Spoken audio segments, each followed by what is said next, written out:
पंचायती राज ग्रामीण विकास एवं श्रम मंत्री ने कलेक्टर सभाकक्ष में ली पत्रकार वार्ता।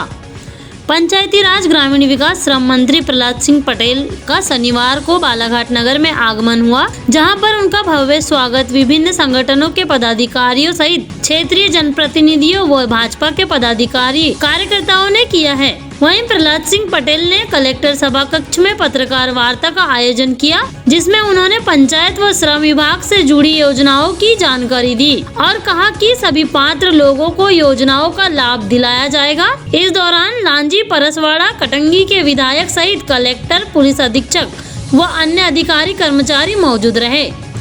BNN टाइम्स के लिए बालाघाट से दुर्गा चनागत की रिपोर्ट। 22 तारीख को 5 शताब्दियों बाद हम अपनी प्रतिष्ठा को स्थापित हुए देखेंगे। मैं बालाघाट के सभी प्रिंट मीडिया, इलेक्ट्रॉनिक मीडिया और फोटो जर्नलिस्ट सभी का इधर से अभिनंदन करता हूँ। नई भूमिका में पहली बार मेरा बालाघाट आना हुआ है। पहली बार विधायक बना हूँ, पहली बार मंत्री बना हूँ। और जिन जिलों में मैंने समीक्षा बैठक की है, संयोगवश मैंने दमोह और बालाघाट 2 ही जिलों की समीक्षा बैठक की है। एक जगह जहां वर्तमान में सांसद था, एक जगह जब शताब्दी के संगम के समय में यहाँ पर सांसद था।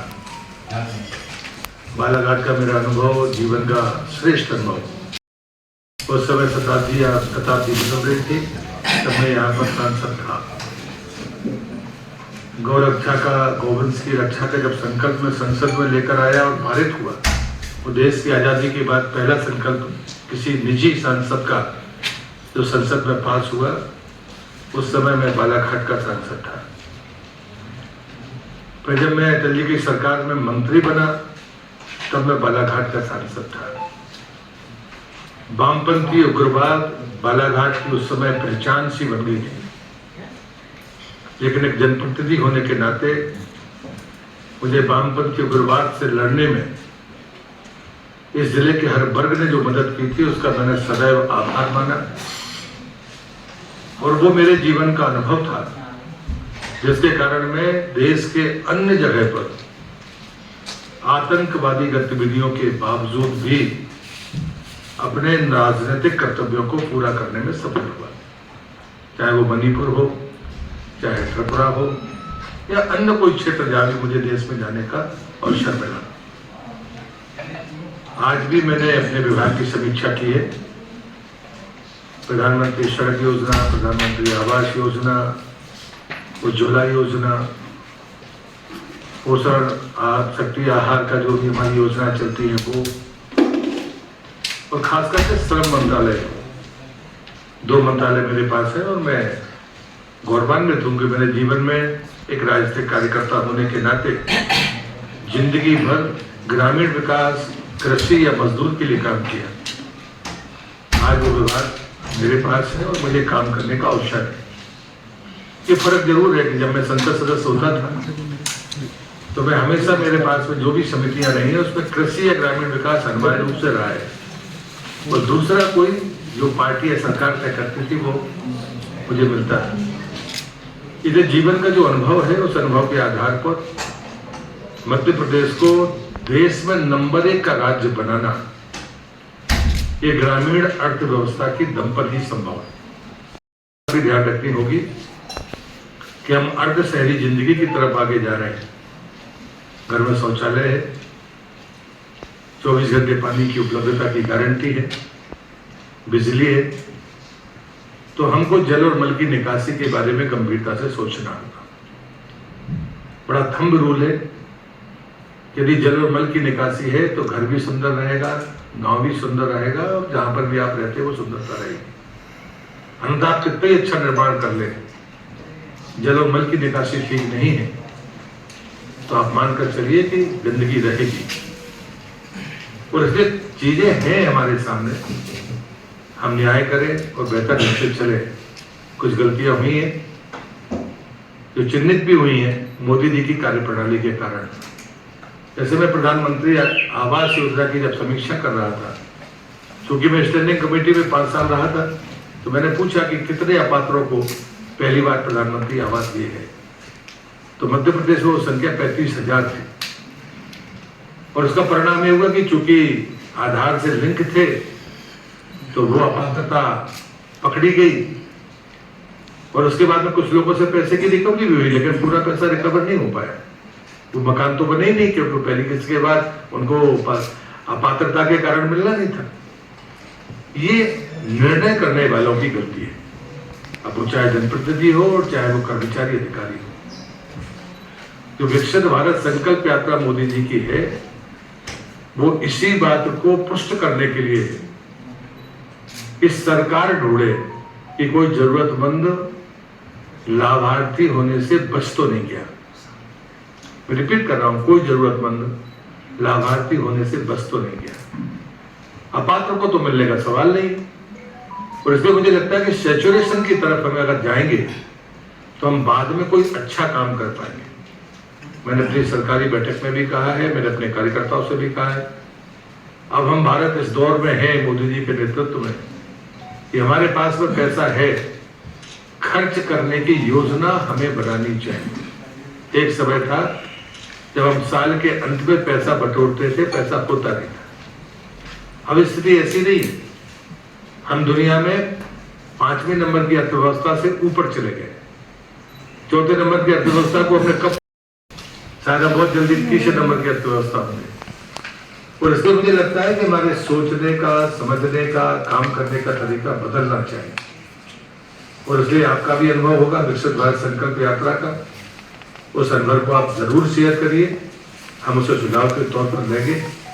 क्योंकि एक प्रकार से विकसित भारत संकल्प यात्रा ग्रामीण विकास मंत्रालय की नोडल गतिविधि है।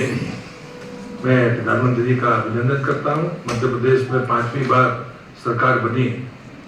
हम सबकी मिलकर कोशिश है, उसमें अधिकारी, कर्मचारी, जनप्रतिनिधि मिलकर, क्योंकि मध्य प्रदेश के बारे में मेरी राय कभी बदली नहीं। सरकारें बदल सकती हैं, लेकिन राय नहीं बदलनी चाहिए। मैं हमेशा कहता हूँ मध्य प्रदेश सुंदर राज्य है, संसाधनों वाला राज्य है, संभावनाओं वाला राज्य है। और जो सबसे बड़ी पहचान हमारी है कि हम शांत प्रदेश है। यहाँ भाषाई, क्षेत्रीय या जातिगत विद्वेष देश के तमाम राज्यों को आप उठाकर देखेंगे तो कम से कम है, या मैं कह सकता हूं कि नहीं है। तो मुझे लगता है कि ऐसी स्थिति में हम मध्य प्रदेश को नंबर 1 का राज्य बना सकते हैं। और ये समीक्षा बैठकें या जो मिलना जुलना या आप लोगों से संवाद उसी का हिस्सा है। आपसे भी मैं प्रार्थना करता हूं कि हमारी अच्छी योजनाओं में अगर कोई खामियां आपको किसी क्रियान्वयन में दिखती है, तो आप उसको अगर उजागर करेंगे तो हम आलोचना नहीं मानेंगे, हम उसे सुधारने के बारे में सोचेंगे। विकसित भारत संकल्प यात्रा के पूरा होने के बाद अगर उसके बाद कोई चीज रह जाती है तो कहीं ना कहीं अवेयरनेस की कमी मैं मानूंगा। तो इसलिए हम सब मिलकर आगे बढ़ेंगे, ऐसा मैं मानता हूँ। आप सबका परिचय। उस समय शताब्दी गुजर रही थी, तब मैं यहाँ पर सांसद था। गौ रक्षा का, गोवंश की रक्षा का जब संकल्प में संसद में लेकर आया और पारित हुआ, वो देश की आजादी के बाद पहला संकल्प किसी निजी सांसद का जो संसद में पास हुआ। उस समय मैं बालाघाट का सांसद था। फिर जब मैं अटल जी की सरकार में मंत्री बना, तब मैं बालाघाट का सांसद था। वामपंथी उग्रवाद बालाघाट की उस समय पहचान सी बन गई थी, लेकिन एक जनप्रतिनिधि होने के नाते मुझे वामपंथी उग्रवाद से लड़ने में इस जिले के हर वर्ग ने जो मदद की थी, उसका मैंने सदैव आभार माना। और वो मेरे जीवन का अनुभव था, जिसके कारण मैं देश के अन्य जगह पर आतंकवादी गतिविधियों के बावजूद भी अपने राजनीतिक कर्तव्यों को पूरा करने में सफल हुआ। चाहे वो मणिपुर हो, चाहे त्रिपुरा हो, या अन्य कोई क्षेत्र जहां भी मुझे देश में जाने का अवसर मिला। आज भी मैंने अपने विभाग की समीक्षा की है। प्रधानमंत्री सड़क योजना, प्रधानमंत्री आवास योजना, उज्ज्वला योजना, पोषण शक्ति आहार का जो भी हमारी योजना चलती है वो, और खासकर से श्रम मंत्रालय, 2 मंत्रालय मेरे पास है। और मैं गौरवान्वित हूँ कि मैंने जीवन में एक राजनीतिक कार्यकर्ता होने के नाते जिंदगी भर ग्रामीण विकास, कृषि या मजदूर के लिए काम किया। आज वो विभाग मेरे पास है और मुझे काम करने का अवसर है। ये फर्क जरूर है कि जब मैं संसद सदस्य होता था तो मैं हमेशा, मेरे पास में जो भी समितियां रही हैं उसमें कृषि या ग्रामीण विकास अनिवार्य रूप से रहा है, और दूसरा कोई जो पार्टी या सरकार तय करती थी वो मुझे मिलता था। इधर जीवन का जो अनुभव है, उस अनुभव के आधार पर मध्य प्रदेश को देश में नंबर 1 का राज्य बनाना, ये ग्रामीण अर्थव्यवस्था की दम पर ही संभव है।